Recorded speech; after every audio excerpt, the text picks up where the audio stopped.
Buat power demen tu ni. Tengah merenung masa depan kita. Oh, ya ke?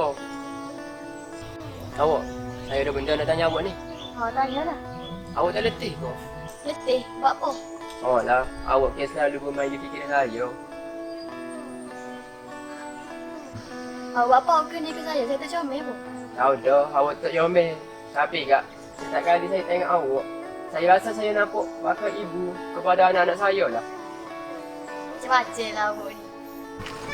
Kalau gitu, saya nak awak janji dia tutup mulut. Boleh ke?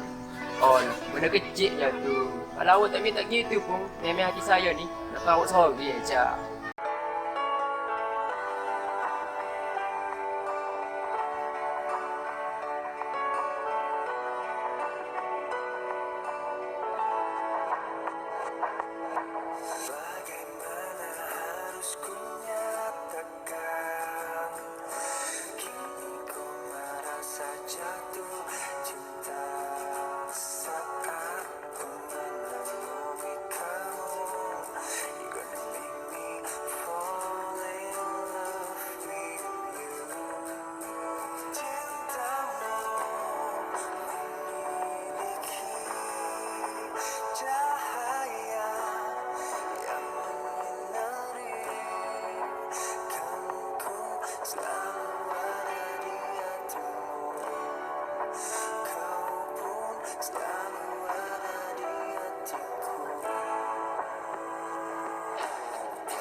Gimana weh?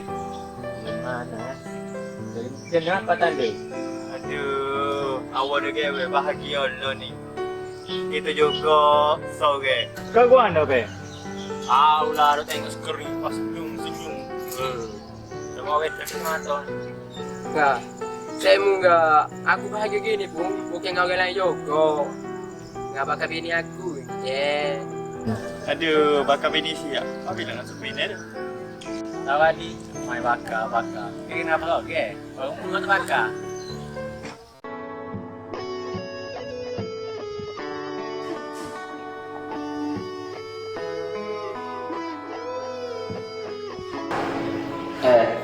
Buat pengawal ni.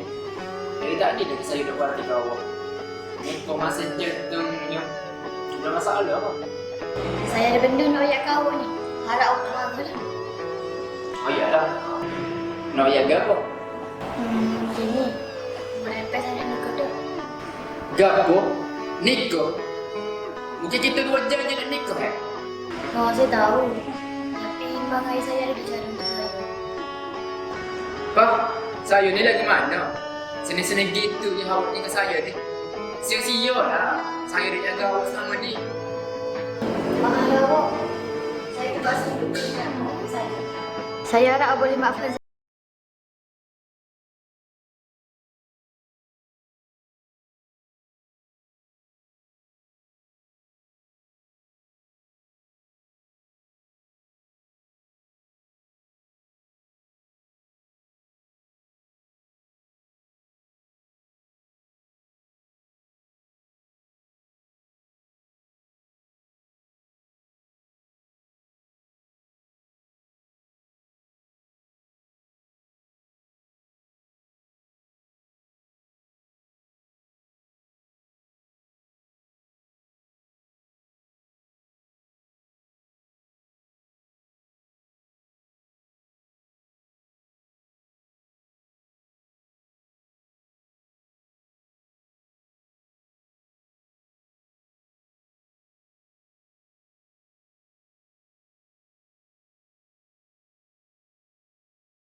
Dah.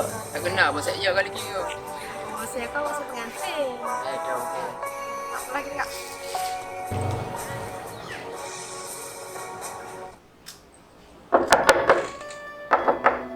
Abel lambat lagi kau. Kau tak nak pergi bima. Cepat lah nya. Mata. Ambil bagi mata. Dah siap dah. Air ni. Ambil dah. Oh, baik. Okay, saya punya. Yes, tak.